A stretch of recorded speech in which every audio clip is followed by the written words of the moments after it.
बनाया गया है। और ये पूरी कॉम्प्लेक्स है, तकरीबन 5500 स्क्वायर मीटर की कॉम्प्लेक्स। ये इसके अंदर आप ये समझ लें कि जो एंशियंट इंडियन आर्किटेक्चरल प्रिंसिपल्स हैं, आगमा स्लीपा शास्त्रा, वो वहां पे मौजूद है। The Baltic country of Estonia this year saw a major development: the construction and consecration of a grand Shiva temple. The opening of the temple marks a new chapter in the spiritual landscape of Europe. यानी ये बिल्कुल इस तरीके से कि आज के दौर में आप सॉफ्ट पावर इस्तेमाल करता है ना इंडिया, तो इनसे सीखिए, डॉक्टर जयशंकर से सीखिए, भारत की फॉरेन पॉलिसी से सीखिए, इनकी डिप्लोमेसी से सीखिए। अब इसके बाद हम और क्या कहें। इस्लाम के नाम पे पूरा ड्रामा रखा हुआ है, बच्चों के साथ गंदी हरकतें करी जाती है, चाहे वो मदरसा हो चाहे वो अपना घर हो, इनके खुद के दिमाग में गंदगी भरी हुई है। और जब कोई नहीं मिलता, जब इनको औरत नहीं मिलती, जब इनको बच्चा नहीं मिलता, ये लोग जानवरों के साथ भी गंदी हरकतें करते हैं, जिसमें ट्रेडिशनल रिचुअल्स हुई, दुआएं हुई, कल्चरल फेस्टिविटीज हुई, और पूरे यूरोप और इंडिया से जो मेहमान थे वो गए वहां पे, और उन्होंने जाके देखा कि उनको ये महसूस किया कि ये एक जिसे कहेंगे ना footprints, Hindu footprints in Europe जो है वो एस्टैब्लिश हो रहे हैं। हार्ड पावर और सॉफ्ट पावर को कंबाइन कैसे किया जाए, ये इनसे सीखा जाए भारत से। तो वही मुसलमानों की आदत है ढोंग करने की। पाकिस्तान में जब तक रहते हैं तो 30 रोजे रखेंगे, 5 वक्त की नमाज पढ़ेंगे, अजान हो रही है दुपट्टा सर पे लेंगे। वही लोग जब यूके आएंगे, जिस दिन यूके आते हैं, नमाज क्या, रोजा क्या, कुछ सारे और ऐसी ऐसी हरकतें करते हैं। लार्जेस्ट शिवा टेम्पल जो है वो एस्टोनिया के अंदर बनाया गया है, और ये पूरी कॉम्प्लेक्स है, तकरीबन 5500 स्क्वायर मीटर की कॉम्प्लेक्स है।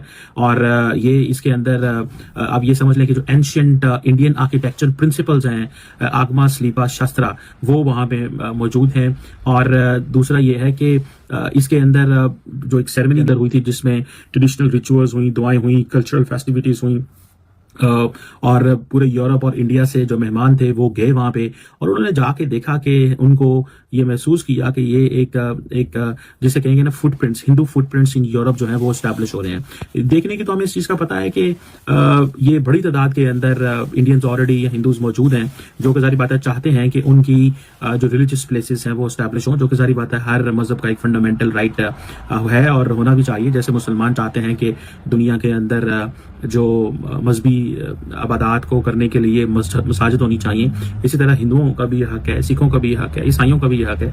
और अक्सर हम इस चीज़ की क्रिटिसिज्म भी कर चुके हैं कि मुसलमान जो हैं वो उस तरह अलाउ नहीं करते कि माइनॉरिटीज़ अपनी मर्जी से अपनी जो रिलीजियस प्लेसेस बना सकें। लेकिन ये जो स्पिरिचुअल लैंडस्केप यूरोप के अंदर आ गया है, ये एक इंपॉर्टेंट डेवलपमेंट है इन टर्म्स के ये पूरे यूरोप का, पूरे कॉन्टिनेंट का सबसे बड़ा टेंपल।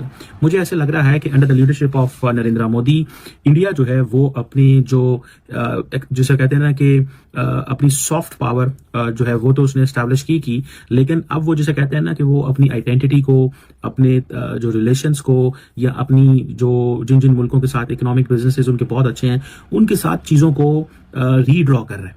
और वो ये समझता है कि इट इज़ नेसेसरी, ये बहुत ज़रूरी है कि ये लिंकेज बिल्ड किया जाए। अब होता क्या है कि आप देखें कि जो शिव टेम्पल है वो कहते हैं जी कि ये सनातन धर्म जो है उसकी जो इटर्नल टीचिंग्स हैं उसकी डेडिकेशन है, और ये एक उसको सपोर्ट कर रहा है। सो इंडियंस जहां जहां पे मौजूद हैं, बड़ी तादाद में मौजूद हैं, वो ये लिंकेज बिल्ड कर रहे हैं। बेसिकली वो जो लिंक है basically the Indian diaspora and Indian government है, Indian diaspora and Indian society है, Indian diaspora and Indian people, ये जो लिंक है इसको स्टैब्लिश किया जा रहा है। और वो समझते हैं कि शायद हमें टाइम आ गया है कि हमें अपनी जो फुटप्रिंट्स हैं वो स्टैब्लिश करने की जरूरत है। सो इसमें देखें कि ये आप ये समझ लें कि many people call it as an expansionism of Hinduism around the globe।